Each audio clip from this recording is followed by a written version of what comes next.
Olá, amigos do Estadão, estamos aqui com o Alisson Mamute, dispensa comentários, campeão olímpico, medalha de prata nos Jogos de Londres, campeão mundial. E aí, Alisson, tudo bem? Tudo bem, tudo bem. Obrigado aí pelo convite, muito animado de estar aqui conversando um pouco, né, sobre a minha carreira, a minha vida. Vamos lá.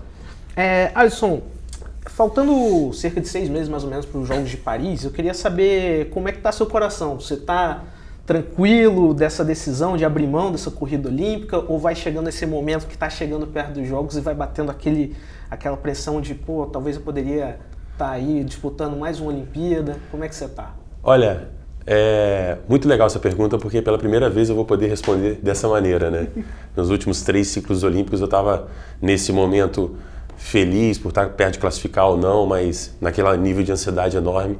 E hoje não, hoje eu estou muito feliz também pela decisão que eu tomei. Decisão que eu tomei de não participar de mais nenhum Jogos Olímpicos e sim de tomar novas decisões, de jogar outros torneios. Mas está chegando perto, então assim vai ser o meu primeiro Jogos Olímpicos que eu vou conseguir desfrutar dele de uma maneira de poder assistir outros esportes, torcer para os outros esportes. Porque durante 2012, 16 e 21 eu só fiquei focado no vôlei de praia. Eu só estudava meus adversários e ficava ali totalmente focado no meu mundo para manter a concentração e meu foco. Agora não. Agora eu vou conseguir assistir outros esportes, torcer para outros brasileiros, né? Não sei se vou estar lá em Paris, mas se eu estiver, eu vou fazer de tudo para estar presente também em outras modalidades e torcer também. Entendi. Agora você está jogando na Liga Americana, na AVP, né? É um desafio diferente na sua carreira, né? Eu queria saber se mudar para os Estados Unidos e jogar a Liga Americana já era algo que você estava estudando há algum tempo ou foi uma oportunidade que acabou surgindo? E eu queria também saber qual é o peso da sua família nessa decisão de ir jogar nos Estados Unidos. Então, vamos lá.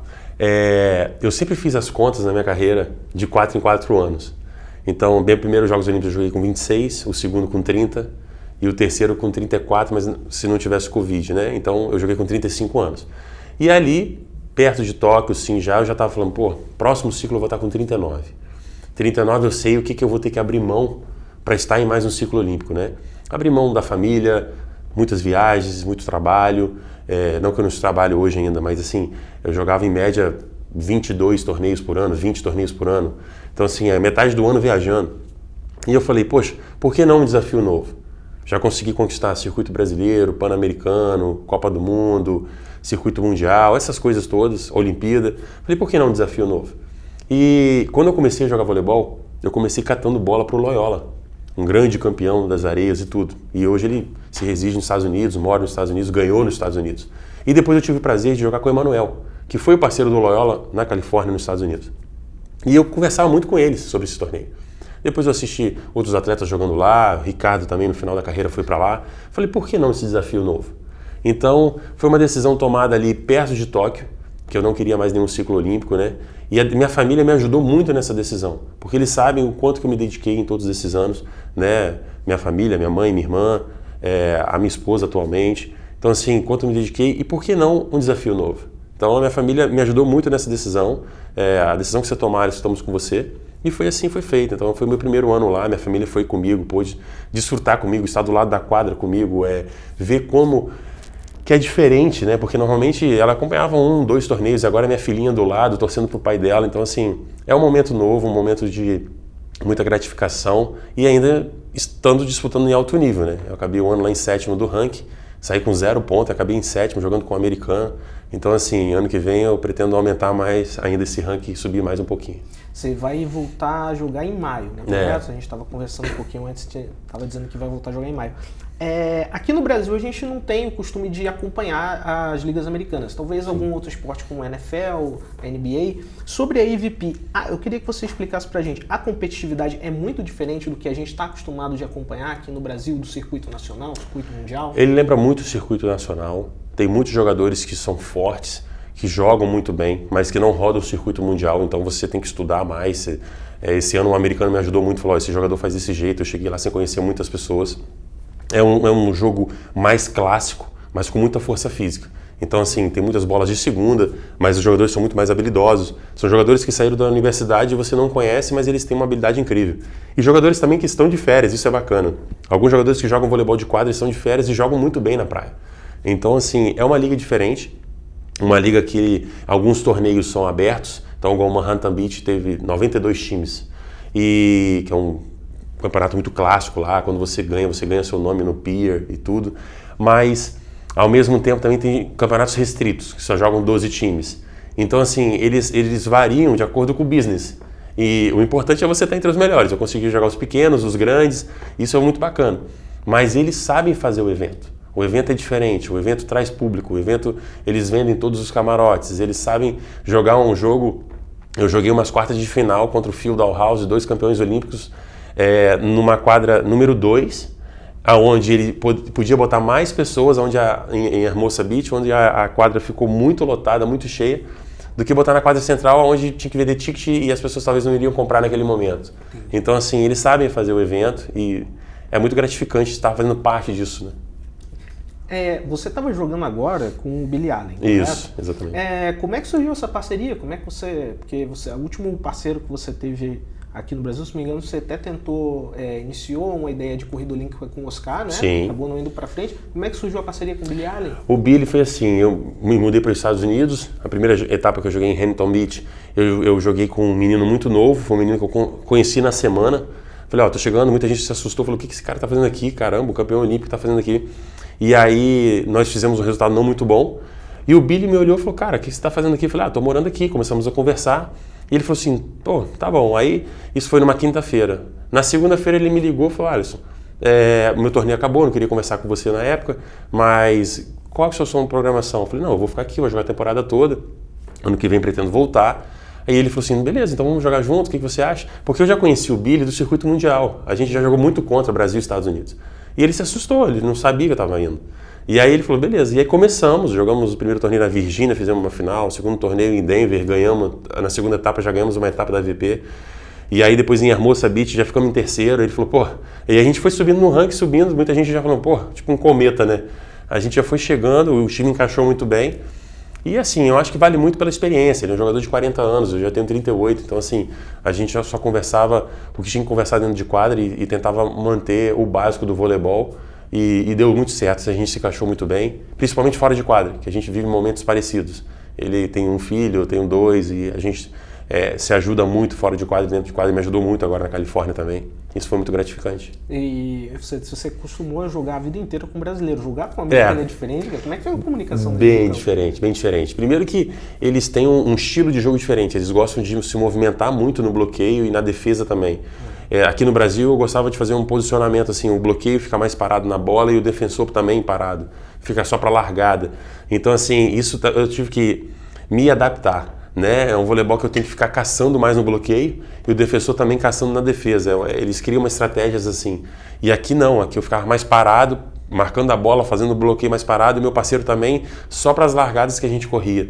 É diferente, mas eu demorei um pouco assim. Os técnicos, eu treinei lá com um técnico brasileiro, mas com jogadores americanos, eles falando, Alisson, a gente tem que se adaptar a esse jeito de jogar. E por isso que eu falei, é um jogo mais clássico, mas assim, é um jogo que tem muitas coisas novas já do voleibol novo. E foi bacana, a comunicação rolou. Em alguns momentos a gente se embaralhava, mas logo no início, mas depois deu tudo certo. Ele aprendeu alguma palavra em português para te ajudar? Ele aprendeu uns palavrões aí, o que é normal que a gente ensina logo de início. Mas depois ele lembra das Olimpíadas. A gente lembra. Que pena que ficou marcado isso. Mas de bacana, de uma maneira bem legal. Mas assim, ele aprendeu muitas coisas bacanas, tipo chuta, a bola chutada, que eu falava. E é legal que ele falava em português, porque aí os americanos não entendiam, né? Essas coisas, em vez de eu ficar falando inglês. Mas foi bem bacana isso. Mas assim, o Billy ele não vai ser o seu parceiro para 2024, né? Não, a gente encerramos a temporada. Mas assim, nunca diga nunca. Mas assim, eles têm um desapego muito grande com relação a isso. Tipo assim, Alisson, foi tudo bom, a temporada foi boa e tudo, boas festas, boas férias e nos vemos ano que vem. Então eu tô ainda olhando como é que vai ser o cenário do ano que vem ainda, mas a gente provavelmente não deve jogar junto. Mas você já tem um parceiro definido ou tem alguém em vista, pelo menos? Tenho sempre alguém em vista, principalmente que tá aí, eu acabei em 7º do ranking, alguém de cima, mas estou olhando, estou esperando o calendário sair americano para começar a conversar com alguns jogadores para saber o objetivo desses outros jogadores. Que alguns só jogam 3 etapas, 4 etapas, outros não querem jogar o circuito americano, só jogam o circuito mundial. Então eu preciso saber do calendário americano saindo para depois ver quem eu posso jogar. Depois da Olimpíada de Tóquio, né? Você chegou agora o Miguel, né? Tem mais ou menos 15 dias, recém-nascido. Você já é pai da Catarina também, já está com uns 2 anos e 10 meses. 2 anos e 10 meses, né?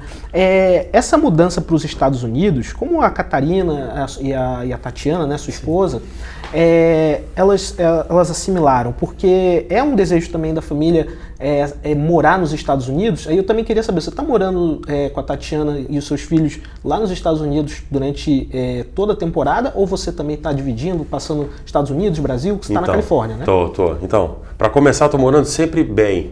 Eu tô morando vivendo sempre no verão. 6 meses nos Estados Unidos no verão e 6 meses no Brasil no verão. Então, isso ajuda muito. Mas assim, a minha esposa trabalha no Brasil, né? Ela tem uma empresa junto com a família dela, empresa familiar. E aí ela conseguiu trabalhar à distância, ela preparou a equipe dela, ela está vivendo esse sonho comigo. Ela tem família que mora também na Califórnia, a irmã dela mora lá. Então assim, isso nos ajudou muito, porque tem a família da irmã lá com as crianças, a minha família com as crianças. Então, minha família se adaptou muito bem. A minha filha entrou na escola, ficou 5 meses numa escola lá, em apenas 1 mês já estava falando inglês, algumas palavras em inglês, entendendo muito bem. Então ela se adaptou muito bem. Isso me deu um conforto muito grande para poder jogar voleibol tranquilo, porque estava todo muito bem estruturado, morando perto da família. Os finais de semana, quando não tinha torneio, a gente estava em família, fazendo algum evento, algum churrasco brasileiro. Então assim, isso ajuda muito, né? E assim, eles estão vivendo esse sonho comigo e está sendo muito legal. Eu acho que é uma sementinha que a gente está plantando para o futuro.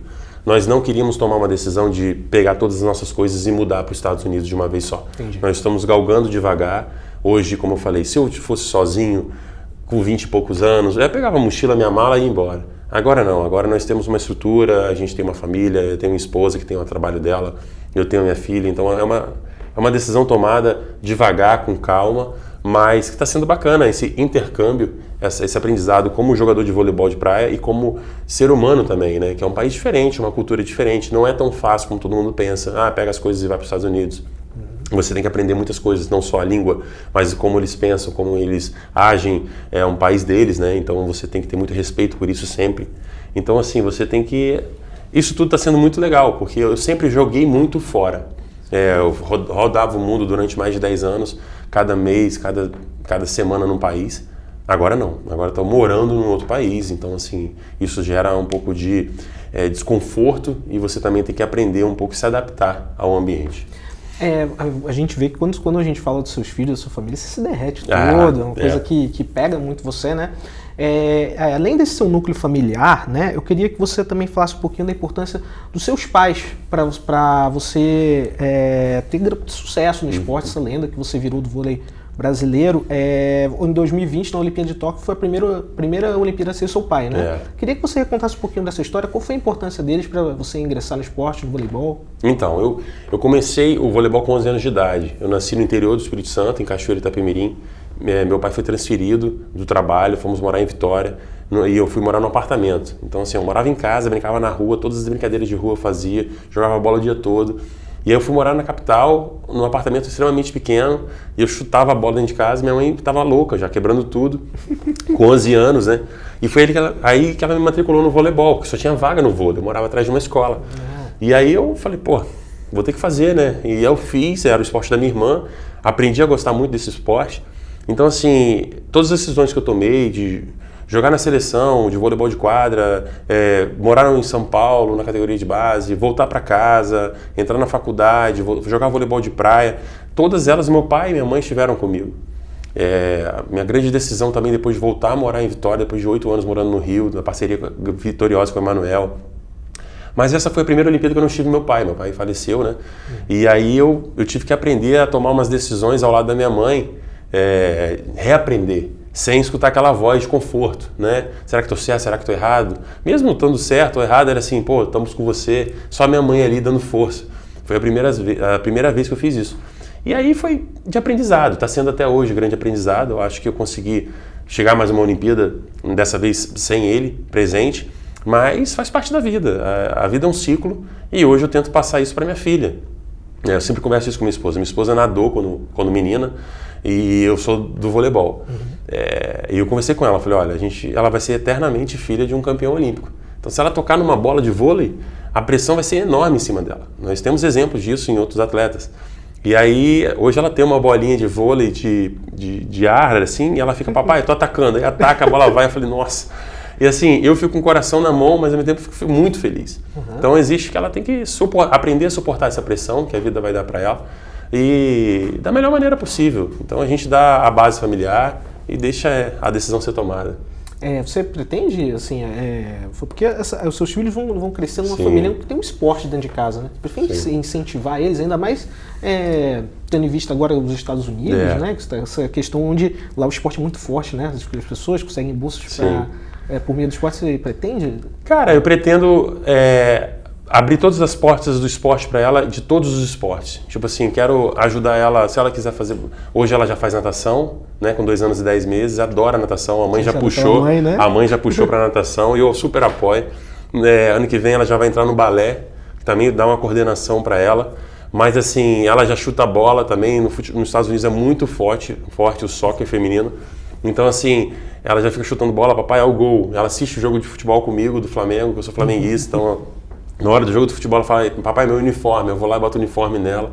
Então, assim, eu quero abrir as portas para ela do esporte. A decisão que ela tomar está sendo bem feita, vai tomar, mas ela vai ser, por mais que ela faça outros esportes, ela vai ser eternamente filha de um campeão olímpico do voleibol de praia. Então, a pressão sempre vai existir em qualquer área que ela for. Ela tem que aprender a suportar isso e a pressão faz parte da vida de um atleta. Alisson, você citou rapidamente, né, a sua parceria com o Emanuel, que é outra lenda do voleibol brasileiro, né? Que essa parceria aconteceu quando você era ainda muito jovem, né? E vocês ganharam tudo, né? E chegaram nas Olimpíadas, ficaram com a medalha de prata aqui, Olimpíadas de Londres, né? Eu queria saber de ti, qual foi a importância do Emanuel na tua vida? Porque ele já era um cara cascudo, né? Que já era medalhista olímpico, né? Tinha sido ouro em Atenas. Queria saber como é que foi o primeiro contato dele contigo e que você falasse um pouquinho da importância do Emanuel na tua carreira. O Emanuel é um irmão mais velho, né? 13 anos de diferença. É um cara que eu acordava cedo em Vitória para entrar na arena de madrugada ali e assistir esse cara. É um cara que sou muito suspeito para falar dele. Eu não falo como atleta, eu falo como ser humano. Grande parte que o Alisson é hoje, graças ao Emanuel. Dentro de quadro e fora de quadro. Como se comportar, como agradar, a atenção que sou fã, jogar o voleibol, se dedicar, a não chegar atrasado, uniformizado. Tinha vários exemplos com ele sobre isso. E o primeiro contato que eu tive com ele foi em 2008. Ele faltava um mês para os Jogos de Pequim, onde ele foi medalha de bronze com o Ricardo. E o Ricardo teve uma lesão no pé. E eu estava na Europa jogando nos torneios menores. E ele me mandou um e-mail, na época era e-mail, falando assim... Alisson, eu estou querendo jogar o torneio da Suíça, um grande slam, antes da Olimpíada de Pequim, para ganhar ritmo de jogo, mas o Ricardo está machucado. Você gostaria de jogar comigo? Eu estava na Estônia. Eu olhei aquilo, eu reli aquilo. Eu tentei entrar na internet, a internet era ruim, para ligar para minha técnica e falar, Letícia, eu recebi um telefonema, um e-mail do Emanuel. Até que eu consegui. Ela falou, é isso mesmo, ele me ligou e tentou te mandar um e-mail. Eu olhei para o meu parceiro na hora e falei, amigão, tá acontecendo isso e isso, mas eu recebi um convite do cara. Nós vamos para a Suíça todo mundo, mas eu vou jogar com ele essa semana. O parceiro não gostou muito não, mas foi. Tem que entender. Entender. E nesse torneio, foi meu primeiro torneio entre os melhores do mundo, eu fiquei em terceiro com ele. Então assim, foi meu primeiro contato com ele como parceiro, como jogador. E ali eu fui percebendo que não só dentro de quadra, fora de quadra ele é muito diferenciado. O respeito que as pessoas têm por ele, o respeito, a educação dele com as pessoas. O jogo era 9 horas, 8 horas ele já estava pronto para jogar, 7 horas ele estava estudando, 6 horas ele acordava e tomava café. Então, isso tudo, essa regra de ser um atleta comprometido, ele me passou muito isso. Né? E eu peguei isso e falei, cara, é isso que eu preciso dessa organização na minha vida para ser um jogador diferenciado. Então, assim, o Emanuel me ensinou muito, nós ganhamos tudo, passamos por momentos difíceis. Nosso primeiro ano foi muito difícil, 2010, nós não ganhamos nenhuma etapa, porque ele vinha de 8 anos de parceria com o Ricardo. E eu não tinha como cobrar ele, porque para mim ele era um grande ídolo. E aí entrou uma psicóloga esportiva, a Summer, que ela nos ajudou muito nisso. Ela falou, Alisson, você precisa cobrar o seu ídolo e ele precisa saber liderar você, um menino novo. E a gente teve essa química.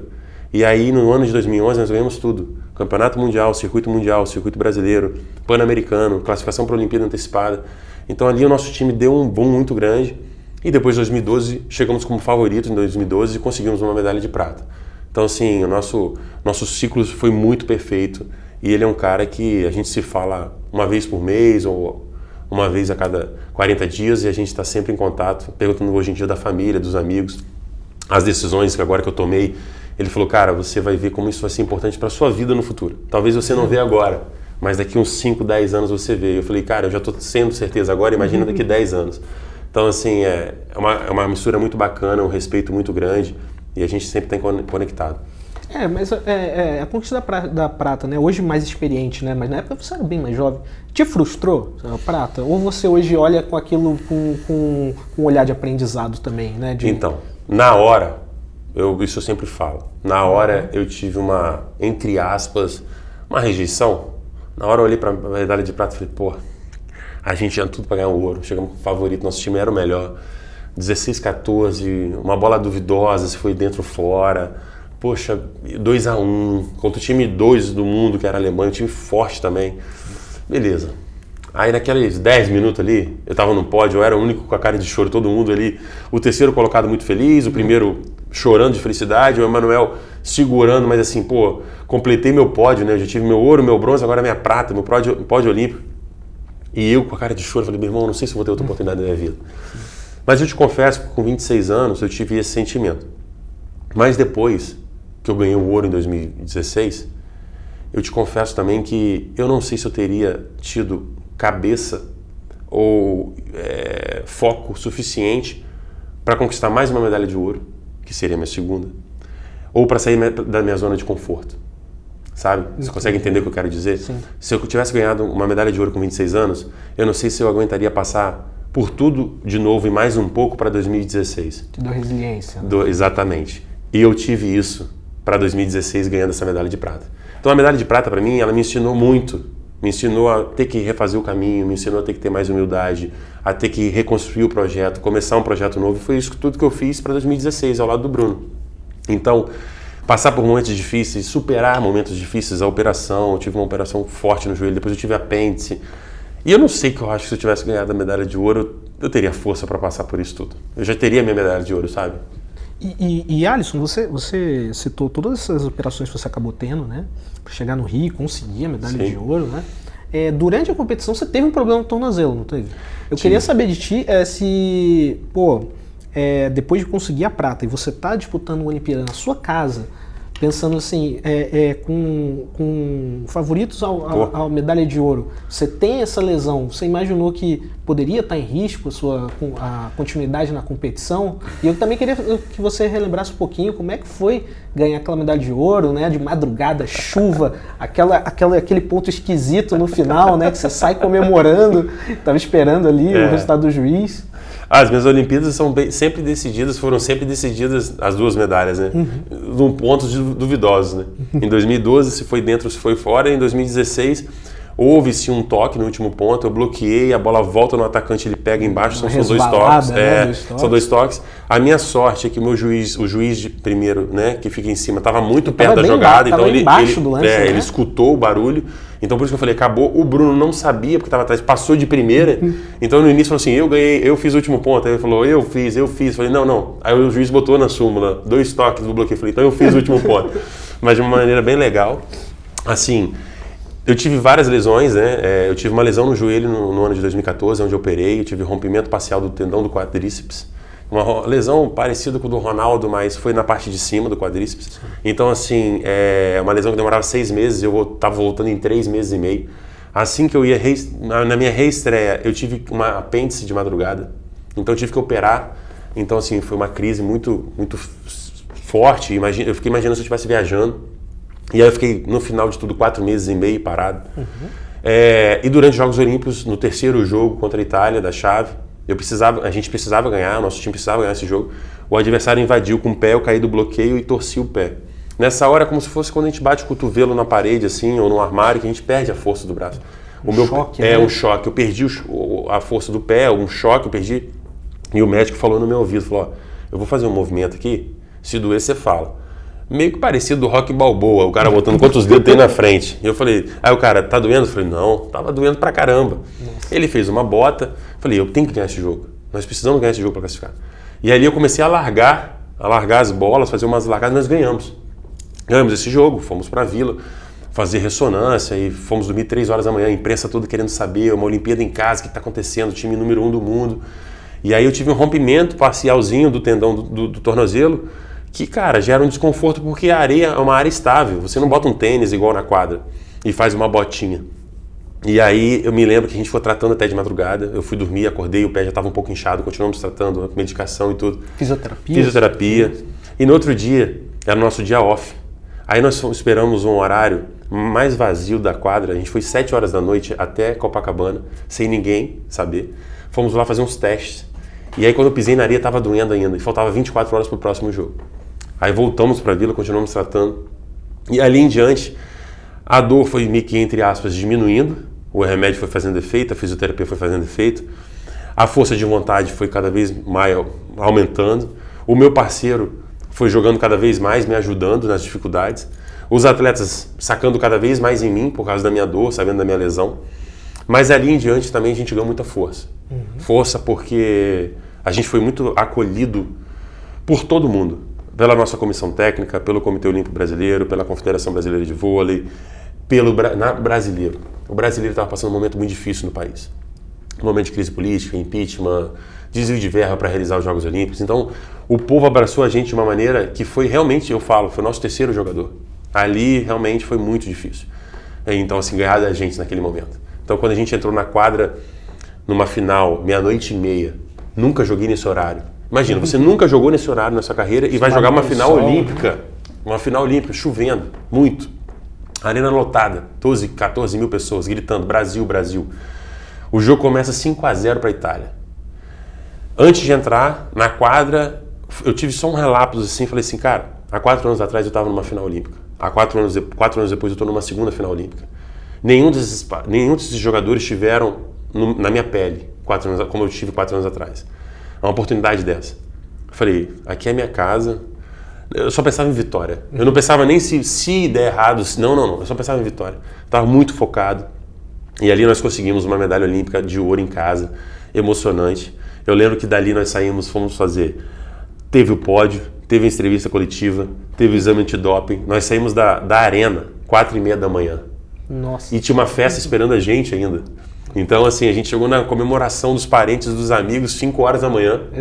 Exausto, mas com muita felicidade. E eu lembro que eu só queria sentar. Falei, gente, tem uma cadeira pra mim? Os caras, senta.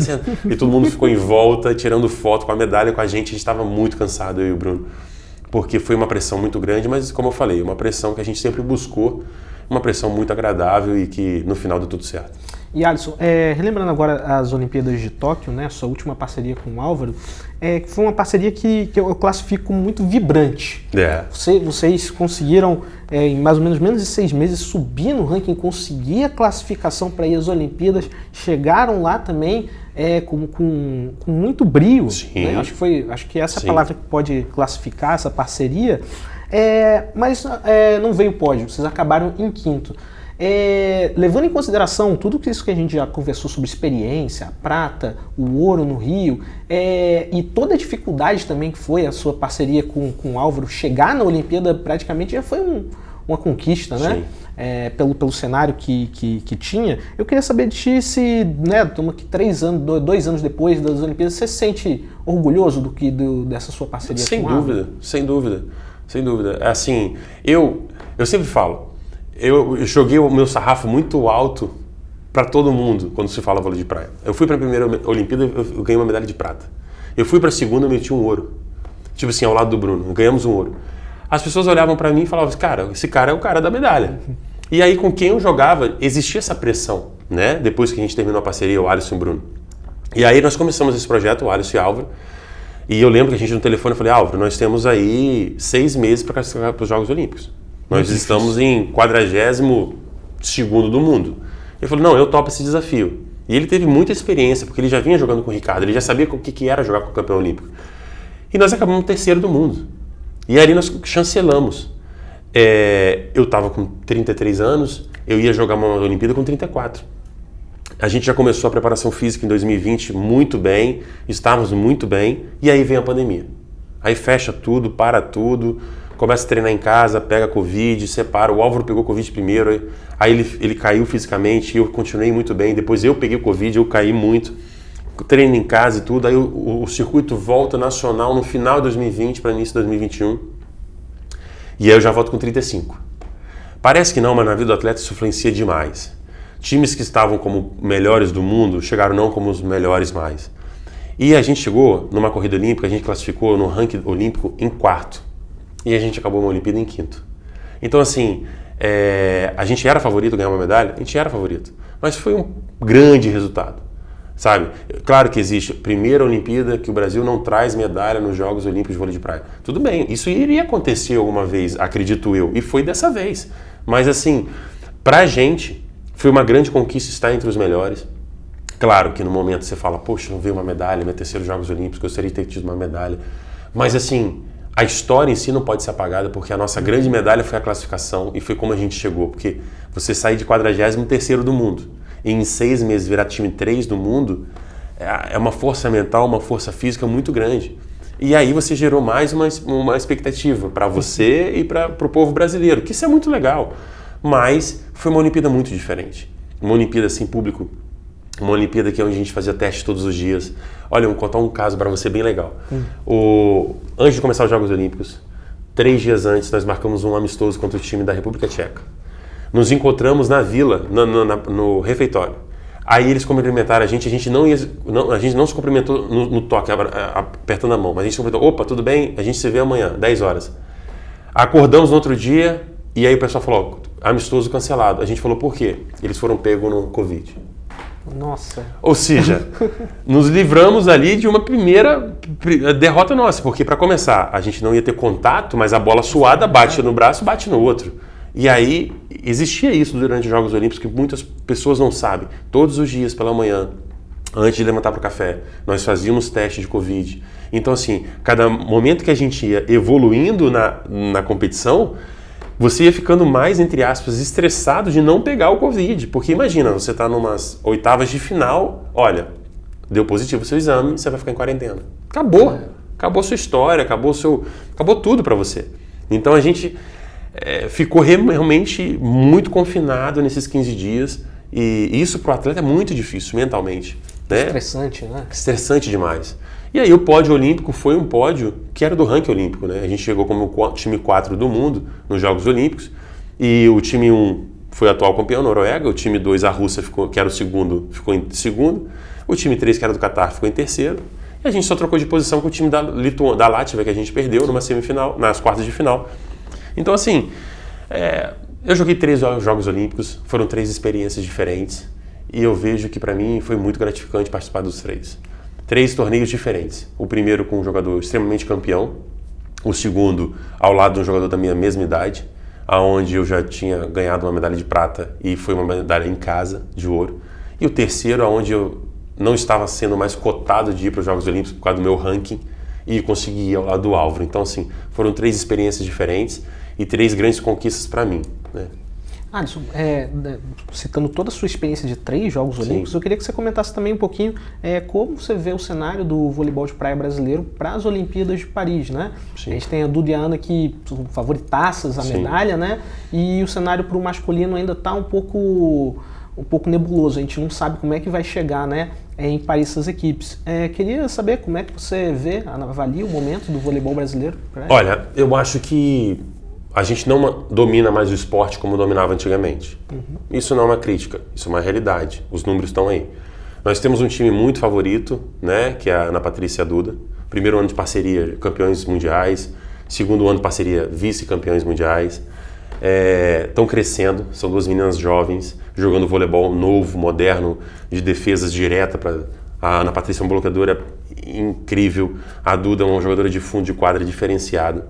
O time 2 hoje, que é o da Bárbara e da Carol, são 2 jogadores experientes. A Bárbara já foi medalhista de prata em 2016, a Carol está indo para a primeira Olimpíada agora, com 36 anos, 35, 36 anos. Então, assim, e tem uma técnica extremamente campeã, que é a Letícia Pessoa, então sabe dosar né, aonde crescer, o que torneio jogar, parte física, eu sei porque eu fui medalhista de prata com ela. Então, assim, é um time que sempre belisca, né, tá sempre entre as melhores, hoje é o top 5 do mundo ali, top 6. Então, na Olimpíada é muito mágico, você pode sair de um 8º lugar para uma semifinal ou para um pódio olímpico. Então, eu acredito muito nesses dois times. No masculino já é diferente o cenário. O mundo hoje é Noruega, Suécia, Catar, a Rússia não faz mais parte, não está jogando devido à guerra, mas assim, estaria entre os melhores. A Itália cresceu muito também. Tem outros times. Eu acho que o Brasil está entre os melhores, sim, mas não domina mais como antigamente Brasil e Estados Unidos. Não existe mais Brasil, só Brasil e Estados Unidos. Hoje o mundo joga voleibol de praia. Eu acho que o Brasil tem chances de trazer uma medalha, sim. Faltam ainda 6 meses, os jogadores dos times estão crescendo. Podemos ver isso agora esse ano, o André e o George ganhando o Pan-Americano, o Evandro e o Arthur beliscando um pódiozinho também. Então, assim, eu não acho que não é favorito. Eu só acho que o momento é diferente, né? Antigamente você falava Alisson e Emanuel, Ricardo e Emanuel, Alisson e Bruno. Você já contava como uma medalha certa. Hoje, o momento é diferente. Eles são times fortes, mas não tem mais esse favoritismo porque o mundo hoje joga voleibol de praia. Né? O mundo hoje, Noruega. Aí você me fala, pô, Noruega, um país frio. Exatamente. Suécia, um país frio. A Letônia, um país frio. Exatamente. Eles começaram a investir em ginásios fechados, eles ficam fazendo camp. E eles olham muito também na projeção. Né? Eles não surgiram da noite para o dia. São atletas que estão sendo trabalhados para o futuro. Né? Então, assim, eles não olham no imediatismo. A Olimpíada daqui 2 anos tem que ser esse time. Não. Eles vão fazendo um trabalho de base, aonde eles vão tendo resultado daqui 6 anos, daqui 8 anos. Então, esses resultados que estão acontecendo hoje foram plantados há 8, 10 anos atrás nesses países. Né? Então, eu acredito muito que o Brasil está no caminho. Temos mais 6 meses aí para continuar torcendo pela evolução deles. E eu vou continuar na torcida porque eu sou brasileiro e eu não desisto nunca. Alisson, você fez 38 anos agora, essa semana. Dia 7? 7 de dezembro. 38 anos e iniciando um novo desafio. Mas, por conta da idade e pela série de lesões que até você citou aqui, você já vislumbra, já começa a imaginar quando você vai se aposentar? Ou imagina até com qual idade você consegue jogar? A performar em alto nível? Eu fui tomando essa atitude de jogar menos torneios depois de Tóquio, né? Ano passado eu só joguei circuito mundial, acabei com o Guto, acabei entre os 10 melhores do mundo. Aí essa sementinha dos Estados Unidos foi aumentando, foi dando frutos e eu fui para os Estados Unidos. Eu já não joguei mais circuito mundial esse ano, joguei só 2 etapas com o Oscar no início do ano para pegar um ritmo de jogo. E agora voltando aos Estados Unidos, eu ganhei mais uns 2 anos aí de vida como atleta bem ainda, porque eu me motivei ainda mais, eu encontrei um lugar diferente da onde eu já vivia. Assim, o habitat do circuito brasileiro, circuito mundial, Copa do Mundo, Olimpíada, foi muito bom. Eu consegui conquistar tudo isso, mas eu precisava de algo novo e eu achei esse algo novo. Então, eu tenho mais umas 2 temporadas ainda nos Estados Unidos. Acho que a partir dos 40 eu vou ali começar a pensar em parar ou não, mas eu tenho mais 2 temporadas que eu quero aproveitar ao máximo. Quero retribuir meus patrocínios, quero crescer ainda mais a minha marca nos Estados Unidos e está sendo legal porque é uma geração que ano que vem a gente completa 8 anos dos Jogos Olímpicos já, da medalha de ouro, é uma geração que ainda não me viu jogar lá, que está me vendo agora. Então é bacana também aprender com essa nova geração, né? Então eu estou muito feliz por isso. Tá chegando, vão ter as Olimpíadas de Los Angeles em 2028, né? Tendo em vista que de alguma forma está próximo à sua aposentadoria, eu queria saber se você também queria aproveitar o momento para ingressar na carreira de treinador, se você pensa num pós-carreira continuar dentro do esporte. Não sei se como treinador, sabe? Eu gosto muito dessa ideia também. Estou estudando, aprendendo alguma coisa dessa área, porque não é tão simples parar de jogar e virar treinador. Eu acho que você tem que fazer o seu ciclo. Eu acredito muito assim, para de jogar, estuda, vai crescendo, aprende com pessoas boas. Tipo assim, eu não posso só levar o que eu sei para ser técnico. Eu tenho que aprender também como que eu levo isso para o atleta. Né? E para isso você tem que estudar, para isso você tem que se dedicar. Porque da maneira que eu fiz, como atleta, não quer dizer que é a maneira correta. Existem várias maneiras de chegar. Então você tem que aprender muito isso. Acredito eu, ainda mais com essa geração nova, uma geração diferente, que pensa diferente, não errado, mas pensa diferente. Então eu tenho que pensar sobre isso. Quem sabe estar em Los Angeles como técnico, mas também acredito muito no backstage, na parte de trás também. Gosto muito na parte de poder ajudar os times de outra maneira, ou na parte psicológica, ou na parte de acompanhamento, ou na parte de logística, ou na parte, sabe? Eu gosto muito dessa outra área, de fomentar também essa outra área, que é uma área também que é muito importante, porque isso foi muito importante para mim. A Letícia fez isso para mim na primeira Olimpíada, de me mostrar o que eu ia receber, o que eu ia encontrar nos Jogos Olímpicos, né, sobre atletas, sobre alimentação, sobre a Vila Olímpica. Então eu acho que isso é muito bacana também de se preparar novos atletas. E eu acho que eu estou indo para essa área. Estou indo para essa área e vamos ver o que vai acontecer. Alisson, muito obrigado. Obrigado a você. E é isso.